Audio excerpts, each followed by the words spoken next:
বনী ইসরাইলের একজন ব্যক্তি যে এক এক করে একটা নয় দুইটা নয় প্রায় ৯৯টা মানুষকে হত্যা করে ফেলেছে। কতজন মানুষকে? ৯৯ জন মানুষকে হত্যা করে ফেলেছে। এরপরে ওই ব্যক্তির মধ্যে অনুশোচনা এসেছে, হায় রে, আমি এত যে গুনাহ করলাম, আমার কি মাফ হবে? এবার ওই ব্যক্তি একজন আবেদের কাছে গিয়েছে, যাওয়ার পরে বলছে, আচ্ছা আমি এক এক করে একটা নয় দুইটা নয় ৯৯টা মানুষকে জায়গায় হত্যা করে ফেলেছি, আমার কি মাফ হবে? আমার কি কোনো মাফ পাওয়ার সুযোগ আছে?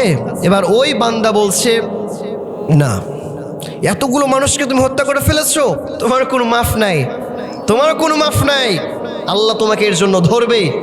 এবার ওই খুনি ব্যক্তি, বনী ইসরাইলের ব্যক্তি, এমনিতেই তো খুন করে করে হাত একবারে মনে করেন এক্সপার্ট হয়ে আছে, ওর মেজাজ খারাপ হয়ে গিয়েছে, কি কোনো মাফ নাই? আরে মাফ যখন নাই তাহলে তোমারে বাঁচায় রাখা কি লাভ? তোমারও শেষ জায়গায় ওই ব্যক্তিরে, ব্যাস শেষ। এবার কয়টা হলো? 100 সেঞ্চুরি করে ফেলেছে না? কি বলে এটাকে? সেঞ্চুরি বলে। আর 50 হলে কি বলে? হ্যাঁ, হাফ সেঞ্চুরি। মাশাআল্লাহ, ছেলেপেলে ভালোই ক্রিকেট খেলা দেখে।